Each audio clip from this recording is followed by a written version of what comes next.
let's get to the spoilerin' time.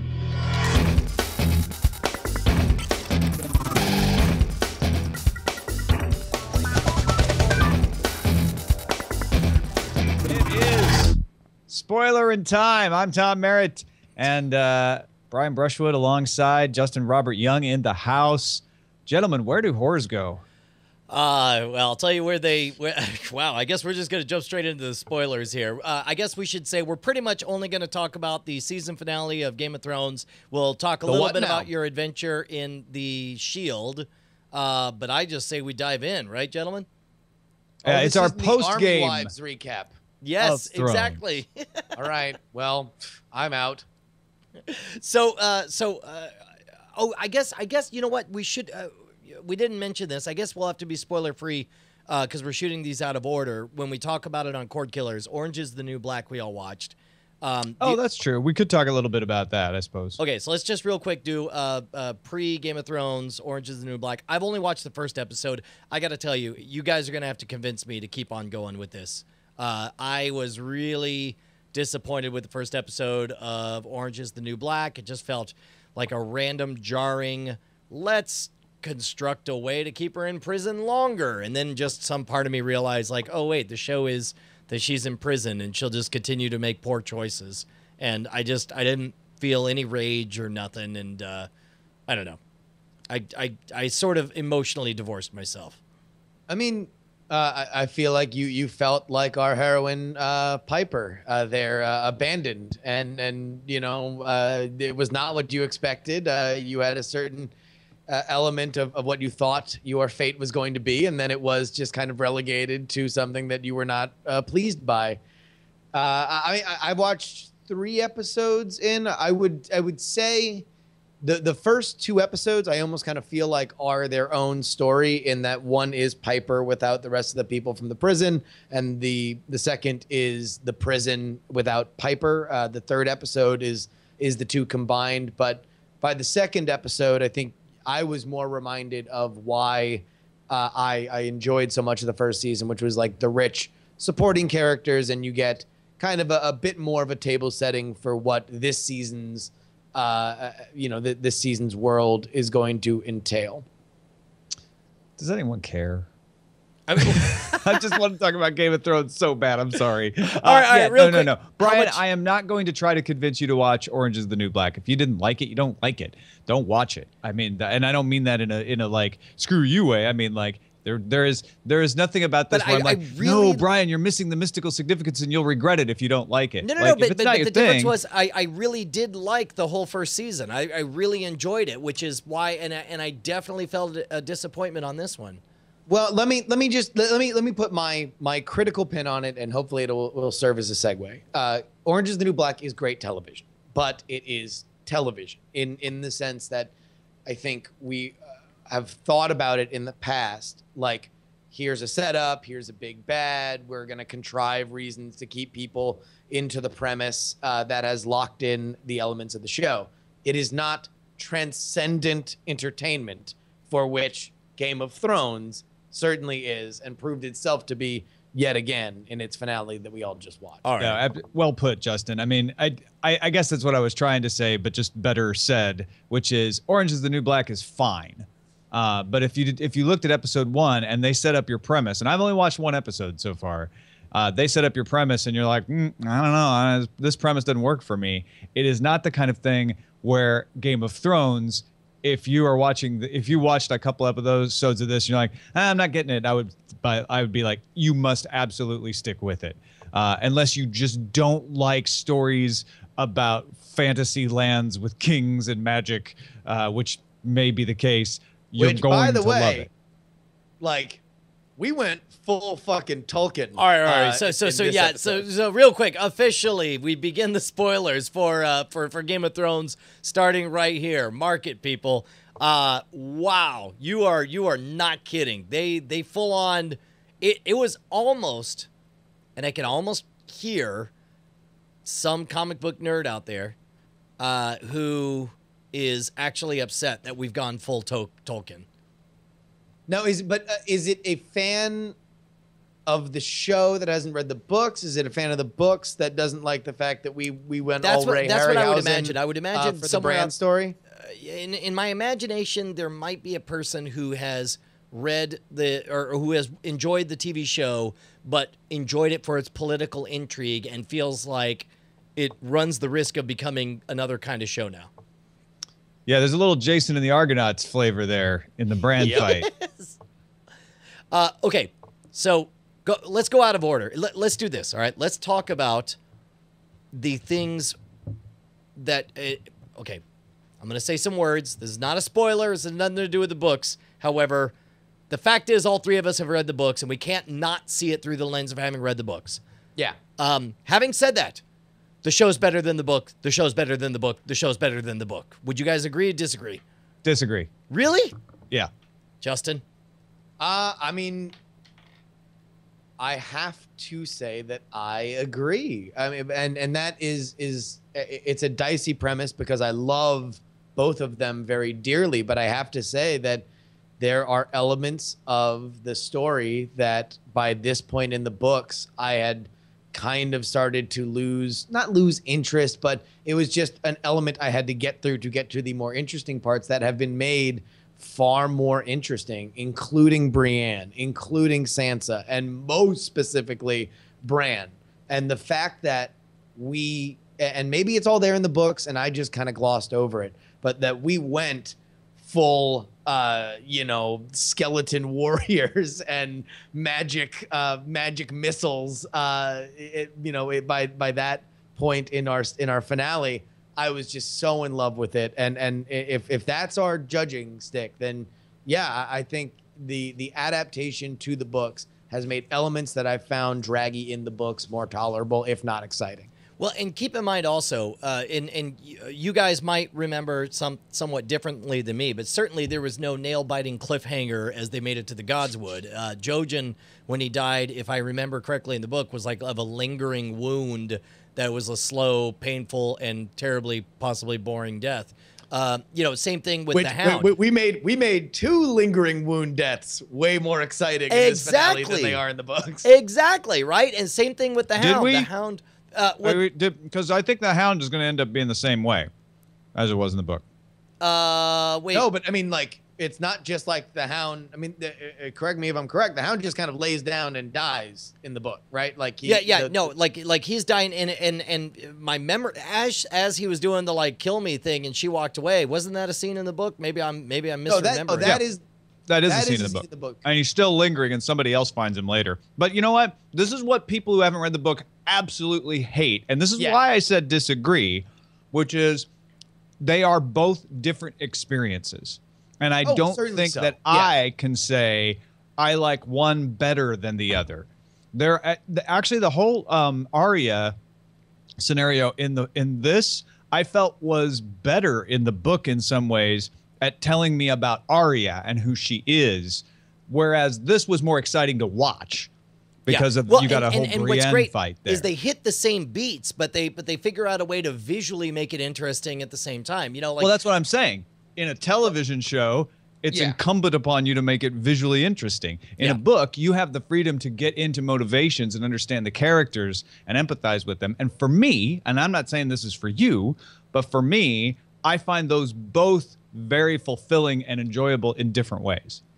I mean, listen, I feel like we are almost doing a disservice to the finale by making it a complete comparison to the source material, because I agree with you, Brian. There are elements that I find way more exciting and I've enjoyed their adaptation, but ultimately it is that they have been able to make really smart decisions as an adaptation in the same way that Peter Jackson took Lord of the Rings and adapted it in a brilliant way. And in the best sense of those words, we are getting that in a new medium that hasn't really seen anything like that to this level. To be as faithful as it is, but to tune it up in all the key places is something that is really amazing, especially as we watch kind of corollary entertainment like The Walking Dead, which, and not to make it, to further digress into a comparison there, but I feel like this is the template that we as fans will want our favorite long form works to be adapted for this reason. Well, and again, the only reason I even bring it up is just to sing praises and say this is the most extraordinary adaptation I've ever seen in from print to the screen in any medium of anything ever for all time. Come on, let's talk about the stuff, man. All right, so there was a freaking crossbow. I was totally wrong. Brian, I think you actually were saying you thought we would see it, and we totally did. Okay, so first of all, I got the tweet that convinced me we were totally wrong. This is when we made our speculation last week about what was going to happen. We number one knew that HBO had a habit of giving us the real twist in the next to last episode. Almost always the last episode was cleanup. Given what we knew at the time, I think we were on the right track. Since then, HBO sent out a press release called "Hold On to Your Butts, Here It Comes, the best finale of all times," which would have colored things for us tremendously. However, the moment I knew for sure that you and I had gotten it wrong was when I received a tweet from someone, and I apologize, I can't remember who it was at the moment, that said, "Listen to your speculation about what's coming in the finale. Agreed with all of it until I realized that this would be airing on Father's Day."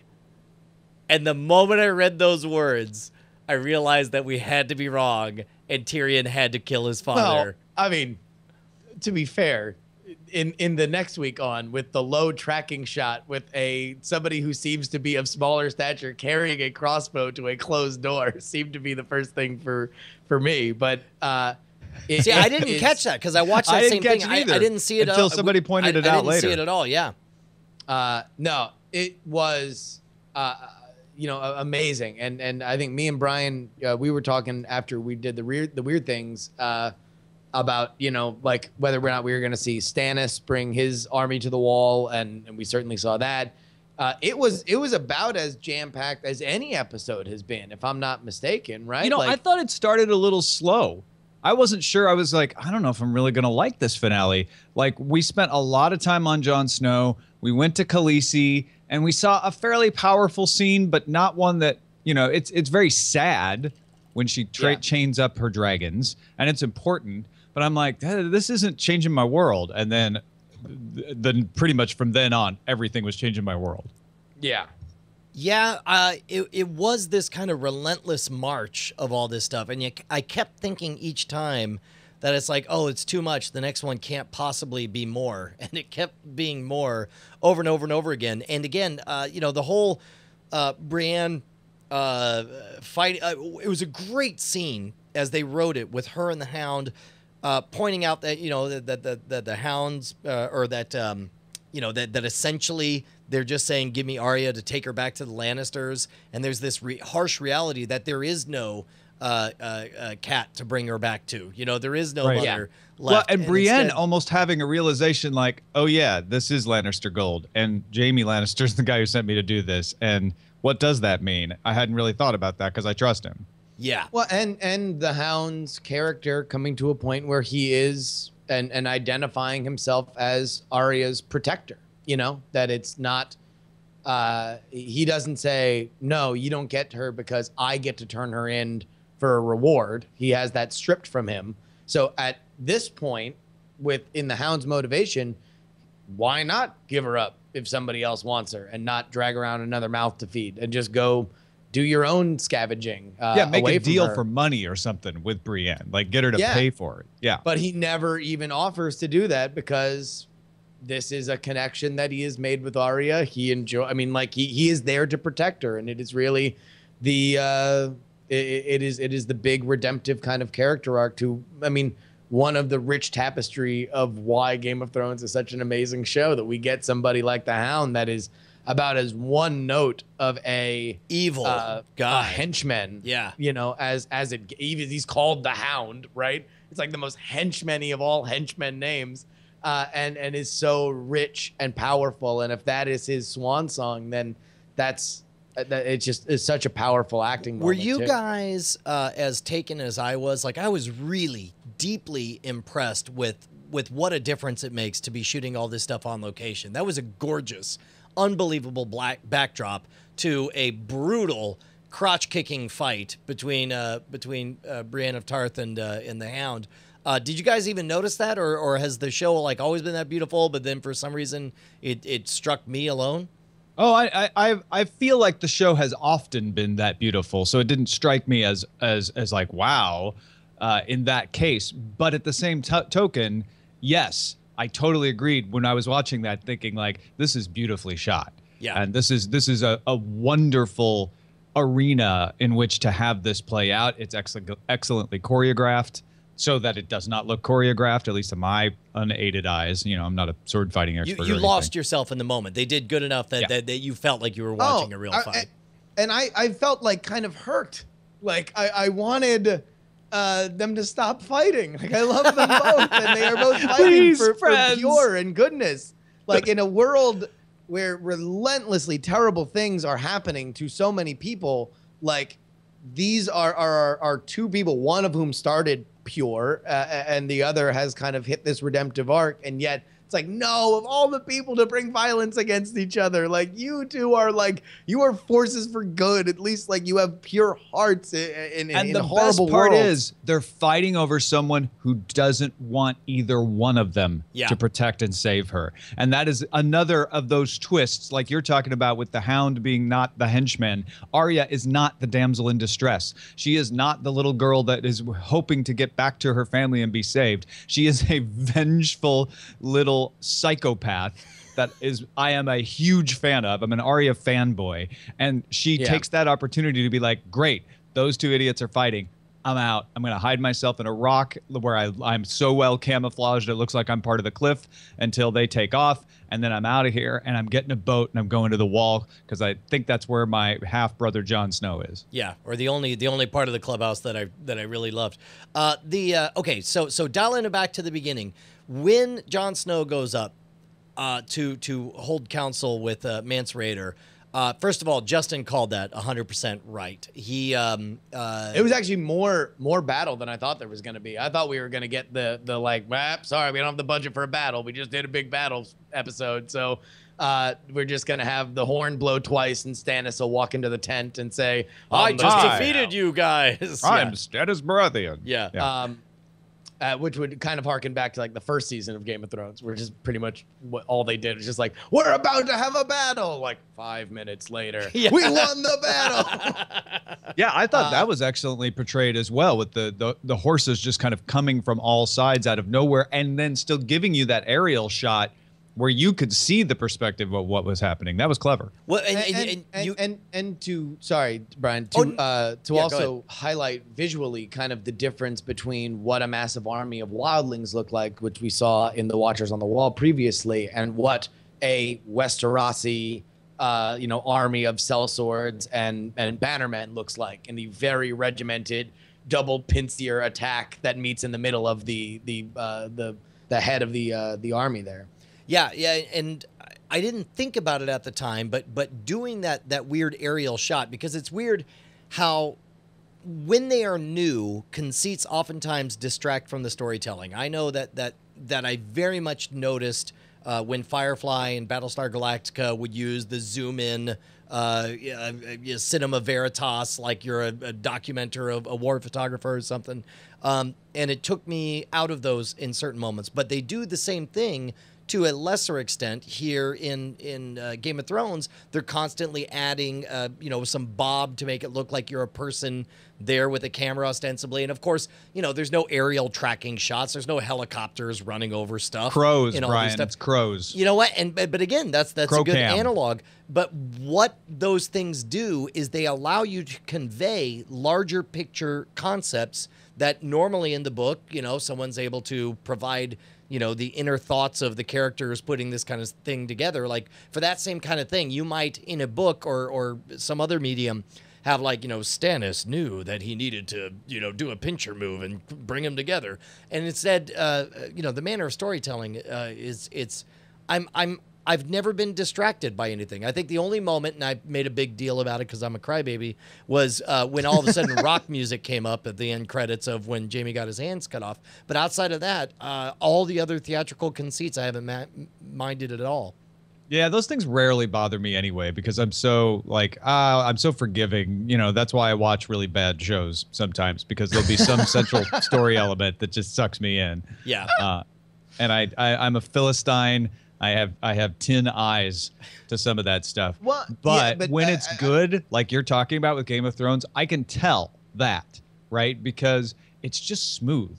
And everything about this episode built. In fact, one of the reasons I probably felt like maybe this is going to be a slow episode is there's a tempo that they hit. And it's a lot of like, this character, gonna die. This character, gonna die towards the end, right? Right. Yeah. And in fact, the Hound is in the middle where like, probably gonna die, didn't see him die, but you know he's probably gonna die.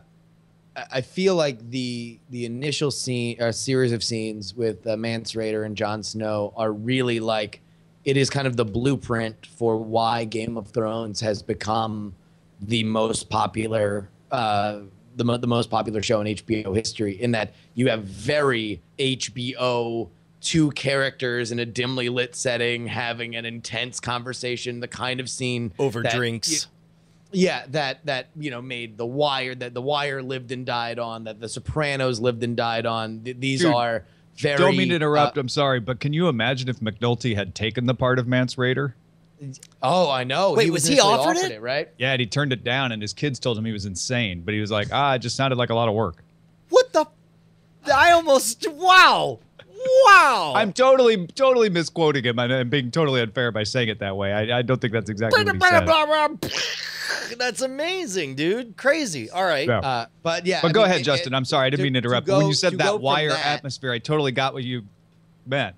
Yeah. Yeah, I mean, but to go from that to something very large, you went from The Sopranos to Lord of the Rings in like one horn blow, and it's like, that is what makes Game of Thrones special. Like, that is one of the elements that is just so unique to this show, is that it can hit notes. And as we see a little bit later, did it bother you guys when things got way D&D, when and now a wild 4 skeleton soldiers attack our heroes and magic missiles are thrown? Here's the thing. I noticed it. I definitely noticed it, and it was definitely far more ostentatious than anything else they've done. The wildfire they did was more believable than this. The giants were believable. The mammoths were believable. The dragons are more believable than this. This definitely took it into some crazy turf, and by all rights, with everything else you've seen me complain about, what's important to me in movies and television shows, I should have been upset.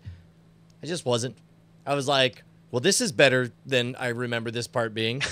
I have to say the skeletons were a little Jason and the Argonauts, but I was fine with that because they are White Walkers, right? I mean, that's part of that whole. Are they? Yeah. Well, I don't have know this if they are White discussion? Walker Can we proper, get but super I'm saying neckbeardy they're and part discuss of that what mythos class? of dead things can come back up, right? It's north of the wall shenanigans is all I know. But it's totally. not White The fireballs, Walkers. though, they look cheap. And I looked past them exactly like I was talking about earlier, where I'm like, yeah, whatever. So the fireballs look a little cheap, but they did look cheap. And I'm not going to lie, the little boy kind of reminded me of Wolf Boy from the really bad Samsung keynote a couple of years ago.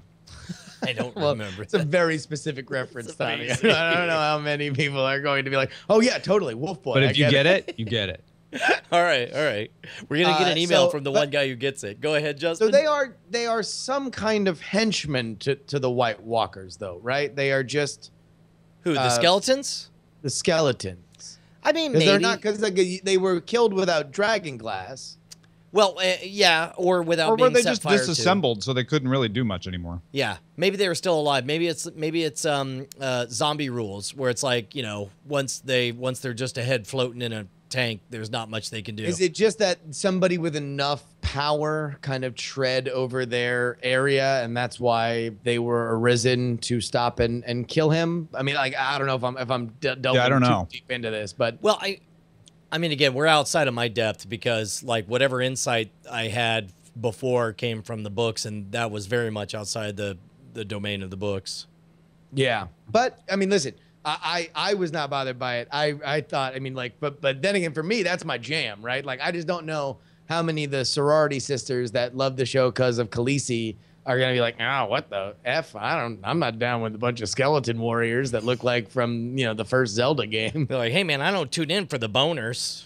Get them out of there. Exactly. But Well, and it is the most off-tone segment we've seen in this series, in my opinion.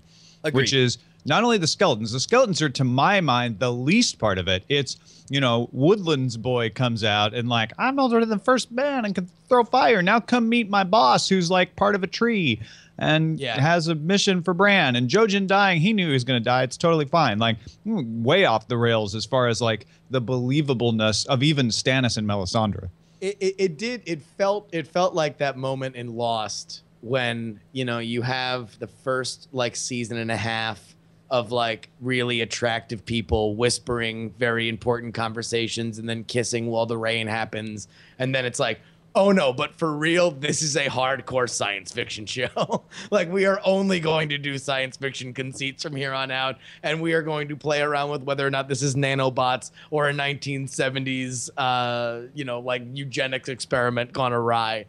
This was like, no, this is a D&D show. This is a show for and by D&D nerds. So you're gonna have to deal with magic missiles and skeleton warriors. I mean, and I'm okay with that. Do you think it's a case where I assume that I love both of those, for the record. I don't mean that, right. to come off as dismissive. I love both those. Well, I'm just surprised because what made the show a success early on was focusing on medieval political intrigue. And then they very intentionally, as the books did, kept all of the magic on the fringes. And now they're putting it on Front Street. And I don't know if that's a case where the budget is higher because it's more popular and they can finally feel like they're able to do it right, or what.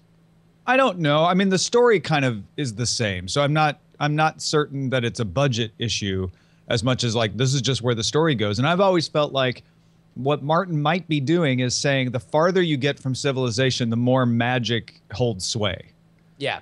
And you see that. The farther north of the wall you go, the weirder things get. Yeah. Closer into King's Landing, or even more so Bravos, the more normal civilization seems to be. Speaking of which, and the idea that winners write the history books, and so we are being told this. I mean, especially in the books where you're in a first person conceit, the world is written by Westerosi people. We are dealing with, by and large, people from Westeros who like are living in a world without dragons and magic, and therefore dragons and magic don't exist. And the further when they is get Howard out of Zinn their going to comfort do zone, a people's history of Westeros?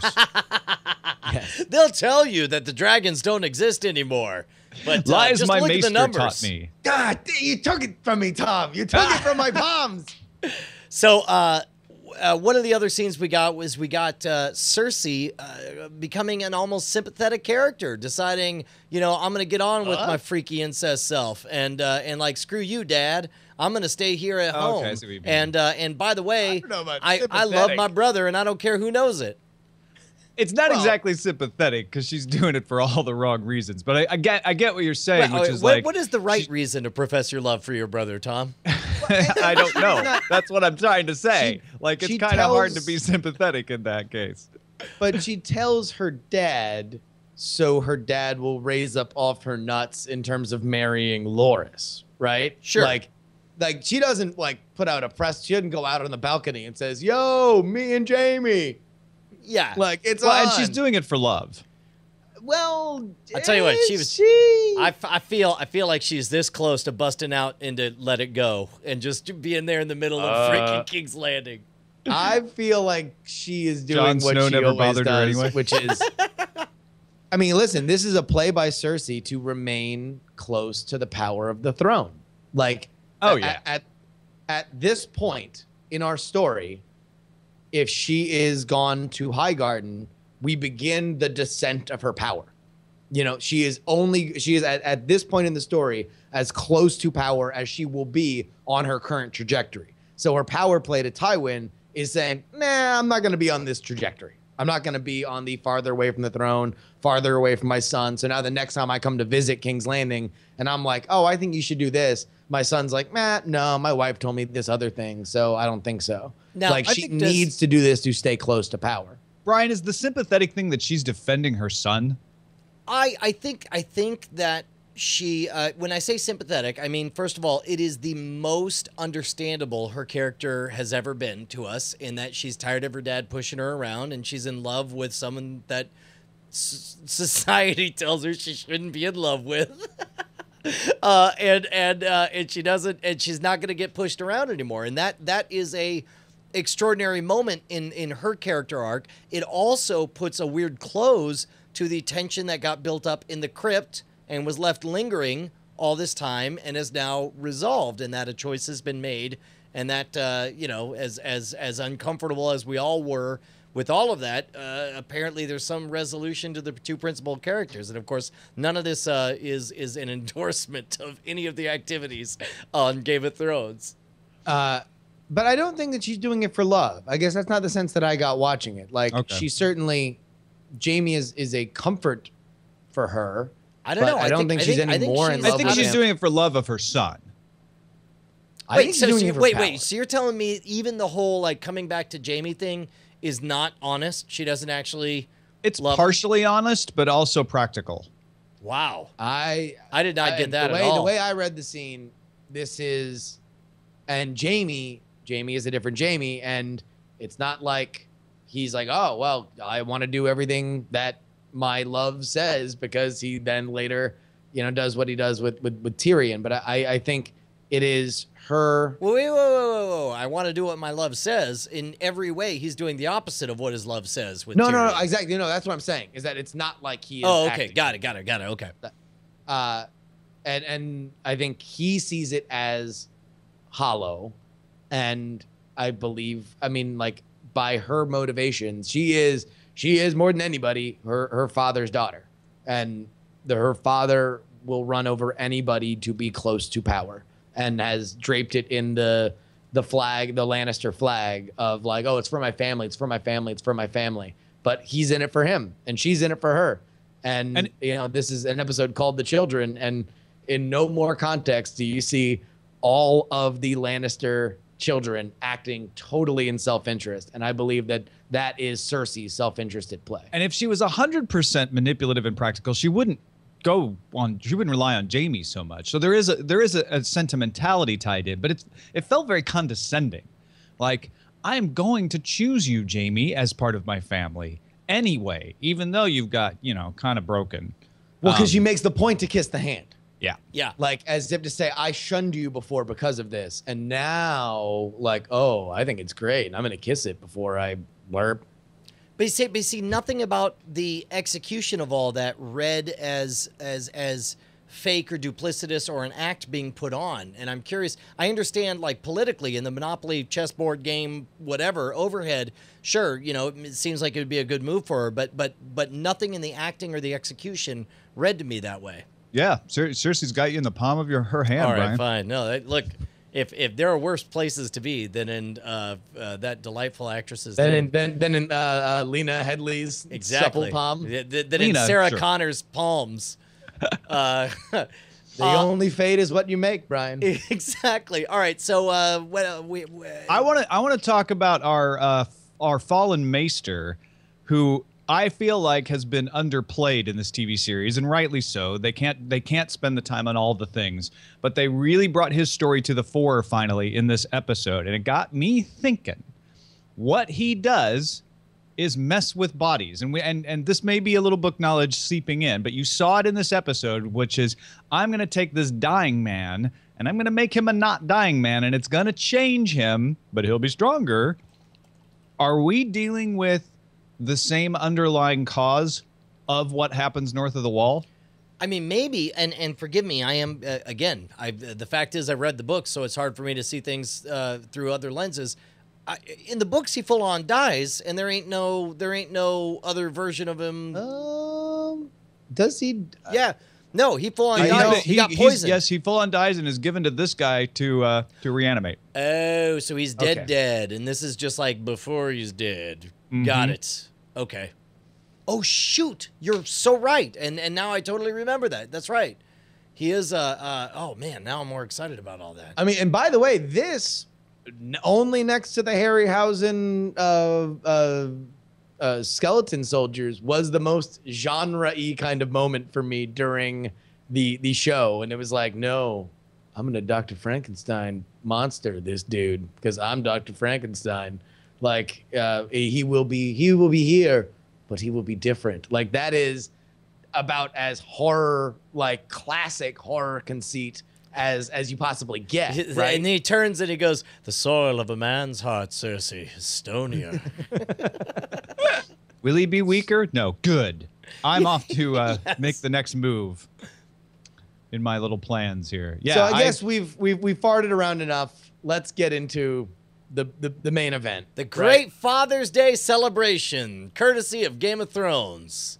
When Shay was first introduced to us in the first season, I kind of felt like, man, how can they make this character the Shay that we know in the books, who is far more empty-headed? I mean, the Shay-Tyrion relationship in the books, and you guys can stop me if you had a different interpretation, was one that was very much Tyrion kind of fooling himself into believing that this woman, that this whore was somebody more than who he thought. And at the point that we find her betrayal in the books and he dispatches of her, we almost feel like this is Tyrion reacting to yet another, like, society's cruel jokes on him, and lashing out at that. The Shay that we know in this television show is a far more sympathetic character, and it took, I think, a more grander portrayal for us to feel in any way that Tyrion doing that to her was anything other than just a monster-making kind of moment. Well, and certainly they added the moment where, like, she struck first and grabbed the knife and went to stab him. So you could easily call this self-defense, and that not only was she powerful, but she made the conscious decision that she was done with this dwarf and was going to, dispatch him. All of a sudden, that forgives everything, which again, you're right, was different from the book. We had talked previously about how in the book, it doesn't matter. I don't want to revisit all that stuff because people will get mad because I'm mentioning. Turns out, people, there's a book. Spoiler alert. Here, Brian, let me jump in because mercifully, I have a horrible memory. So sometimes I can almost pretend like I haven't read the book.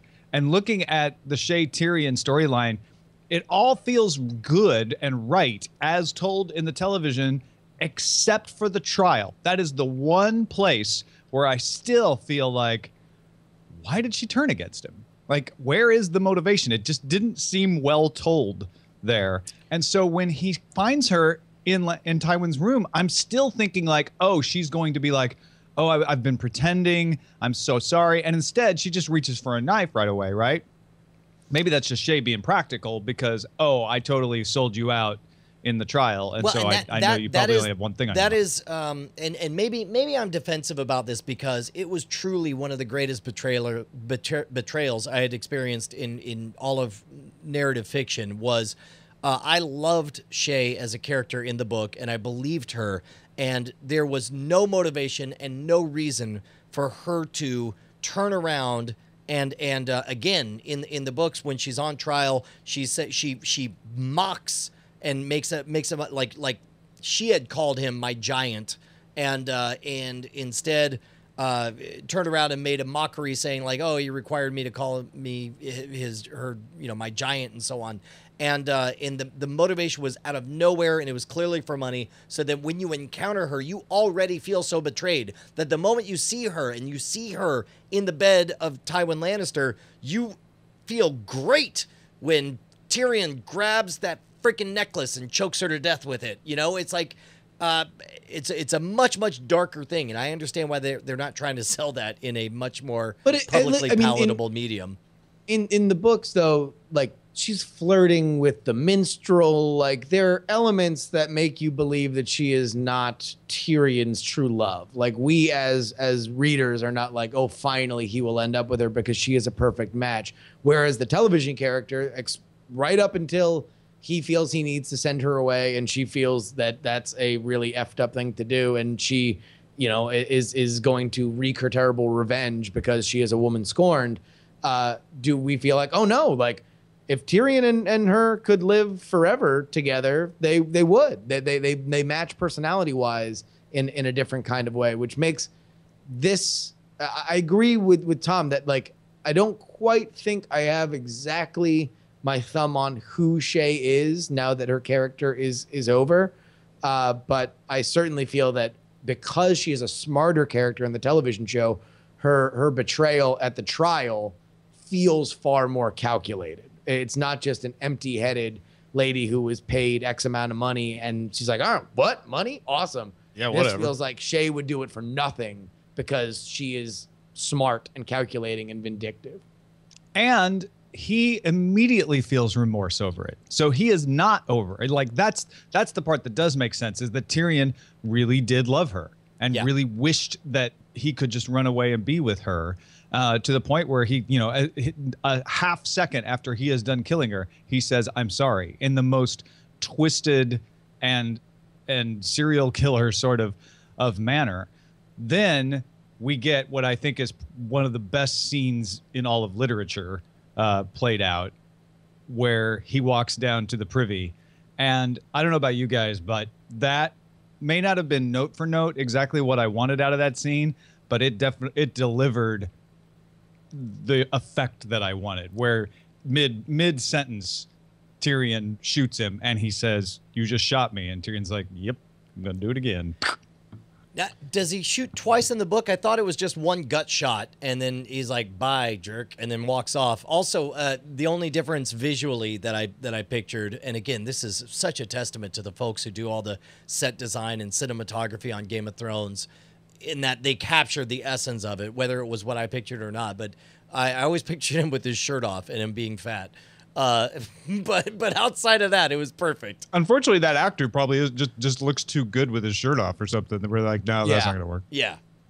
God, it was so good. It was just, I mean, like, and I really just, I feel like not only are we losing, or are we turning the corner, on an element of this story, but it's like, you can just feel the energy between Peter Dinklage and Charles Dance, as it's like we get one last scene with these two, where it's just these two doing Peter Dinklage and Charles Dance things to each other, and it's like just so fun and so great, and just both of them, in this last moment of like Tyrion, even at this, like where he is, decided he is going to kill his father, is still looking for answers, and Tywin is still acting like he's in control, like he is. There's never a crack of like, all right, you didn't really think I was gonna kill you, did you? Like, whatever, like, come on, let's just talk about it. Like, I would have never killed you. In fact, I admire you. Like, Oh, and totally playing on Tyrion's wants, knowing what Tyrion wants, says, "You're my son," several times, because he's like, this is what's gonna get me out of the bathroom safely, is playing on that. It's just so amazing, and yet proof again that like Tywin Lannister is reported to, Benioff and Weiss, the creative team behind this show, indeed shit gold, because that scene was amazing. It was so great. I mean, I believe this was written by them, right? Not directed, but written by Benioff and Weiss. It plays out so well, and then we get the Varys turn of Varys making the decision to look back at the city with its ringing bells and being like, you want to know what? I think I'm done with King's Landing. That sounds like a morass that I need to stay out of. Yeah. No, but, it was way good. Sets all the stage. I guess it's clear they don't say where Tyrion's going, but I think a lot of people. No, we don't know where guess. Tyrion's going. I mean, there's only one other continent we've experienced. Well, wait, did Jaime say there's a galley waiting to take you? I mean, look, he just said there's a galley in the harbor, and then I mean, there's only one narrow sea, and there's only one but other he could be side going of to the the narrow wall. sea. Yeah, which is where they were going to send him before. He could be running to the wall to save himself. He could be going to Bravos. I mean, or it could be going to be fair, could be going to Dorne. Deep remembers. Dorne's probably least likely, but he could be. I mean, yeah, Dorne is still part of the Seven Kingdoms, I guess, technically. But episode 1 season 1 of Game of Thrones features Arya eavesdropping with a conversation between Varys and somebody else, for whom you would assume that the allegiances that are hinted to in that conversation would be where Tyrion is going. Yes. If Varys is on that ship, then that's probably right. Since he is the one who is getting them. Because Varys isn't going to go to the wall, even if King's Landing is a mess. The Fixer in the chat says, they just replayed the season finale again. The fight with the skeletons looks really good. and the skeletons are definitely not White Walkers. So, well, no, they're Take not it White from the Walkers. You're fixers. right, and I apologize for misspeaking. What I meant was they are of that entire pantheon of dead things north of the wall can get up and walk around. So, by the way, we're into Dance of Dragons. oh For yeah, half these characters, right? in a big way. Yeah. Yep. Yeah, absolutely. Like- I mean, in some ways, but keep in mind there's clock's lots ticking, of stuff. Beardo. Start Uh, writing. No. He's got at least 3 more seasons till he needs to come up Well, with. because because they're telling it all at the same time. We're not out of Feast for Crows. Correct. Feast for Crows and Dance of Dragons were originally supposed to be both parts of the same novel. Yeah. He split them into 2 concurrent novels, one covering what happens in Westeros, one covering what happens in I don't know, whatever, on the other side of the world. And specifically, I'm thrilled because that means that we get to see a whole lot of what happens on that other side of the world coming up. I don't see how you can get 3 seasons out of what's left, though. Well, I know. I think Yeah, one, I maybe agree. 2. Yeah, no. Very quickly, we're gonna have to dip into and George R.R. Martin has said that he pictures a world where potentially the TV show ends before the books do, and he'll just be late to the story and get his books done. Yeah, I think he's reconciling himself to the reality of that situation. Yeah. Is what's happening. I mean, listen, it's. I'm okay with that, for the record. By the way, No, I'm excited, and I'll excited I'll because- watch the series and then I'll read the novelization of the series, and I'll be very excited about his No, I'll version. be- And thrilled then by on it. Sword and Laser, we'll have Brian on for spoiler time of the book, and he can complain about how the TV show It's like, was well, better. Look, I can't read this book without having seen the movie or the TV show. So, through that lens, You know, I have to say, it is at this point as a book reader that I began to think that it was the first Tyrion story in Dance of Dragons, and now that we all know that Tyrion at least survives until Dance of Dragons, was the first time that I felt his story suffered, and I'm very excited to see the television version of that, because I think they have proven on every level. I'm very excited to see Arya in Bravos. I'm very excited to see Tyrion wherever Tyrion goes. But it's very exciting, and you know, I think there's also a lot. There's in the next season, I think we can look forward to a lot of the stuff with the Greyjoy family and kind of how they become relevant and more of Dorne. Ah, man, I'm so pumped. I'm so excited. I'm so excited where they left it off. And this season, I mean, really their crowning achievement, right? We can universally agree on oh yeah, that. no, 10 for 10. I mean, there was not a Yep. bad episode in the entire lot. There wasn't a boring episode in the lot. There wasn't a filler episode in the lot. It was extraordinary television from beginning to end. And by the way, Jackie Hearn in the chat room says for us to talk about Daenerys Targaryen starring in How to Chain Your Dragon. You know, I mean, it was good. It was very, very good. And I couldn't stop laughing because I live in a house where a blonde woman feels very terrible every day that she has to leave 2 birds in the house and not be with them, and talks about how much she misses them. So Does I she was put laughing hysterically. iron chains around their necks before she leaves? She Or? puts an iron cage around No, their she face. feels bad. Yeah. We just have a cage. They're small enough for a cage. So, but she feels terrible whenever they have to go in there. Do you So call it was- them the it was very funny catacombs? to me. What was that? I said, do you call those cages the catacombs? No. The iron. It is called the iron cage for real. No, that is exactly what it's called. It's amazing. All right, well, we're shooting these episodes out of order, so thanks for sticking around for We're not done, for Brian. Spoilerin time. Wait. Oh shoot, we got to talk about the Shield. Just a little bit about the episode called Carte Blanche, episode 4 of season 2, as our The Shield book club continues. Vic Mackey back at work. He and Vendrell go undercover as dirty cops, and there's like an actual funny exchange with Aceveda about playing dirty cop and being coy about shouldn't be too hard for you. Like, well, you know, we just got to do our job, and like trying to get Aceveda to play along, with Aceveda fighting every instinct of like, no, this is what I've been trying not to let you do, but you're right, I need to let you do it in this case.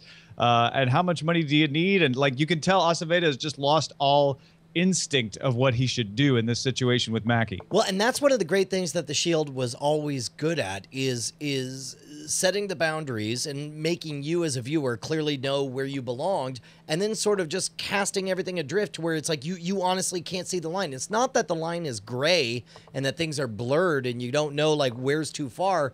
It's that you're tumbling around and you can't remember which side of the line you were beforehand. Yeah, and you actually see Acevedo go through that himself. So you're like, man, I know what you mean because I watched the show. I feel you, Captain. And then, of course, you have him starting to really compromise his principles by saying, oh, yeah, well, I'm going to assign you guys to protect this Korean church because it's really important to my election. And you know, it's not a bad thing to protect the Korean church, but it may not have been the priority that those two officers should have been on. It's debatable. And we all know that the reason that he assigns it is because he's being pressured into it. Yeah. No, that's a recurring theme on this show is the nature of compromise and of I don't know, something so clearly being a target that you need until you start.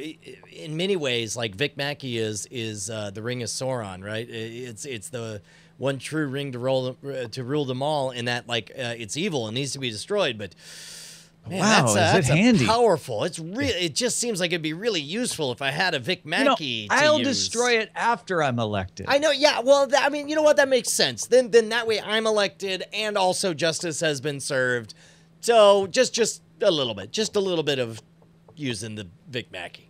And then the other storyline is Wagenbach and Wims, and this time you see Wims kind of up against the wall because the gun traces back to a suspect that she's been after for a long time. And so you see a little bit, for the first time, some cracks in her armor show up. They're not nearly on the Shield. They're like minor cracks for sure. But it is kind of interesting to be like, okay, there's no character going to be on. Well, and up until now, you've only seen Wims as being perfect, right? Yeah. I mean, she's Mama Bear, who always knows what right from wrong and is always in charge and always, goes by the book. Unlike Wagenbach, who is like the I don't know, the beat up nerd kid in high school who's got an axe to grind. Wims seems totally balanced and on top of everything.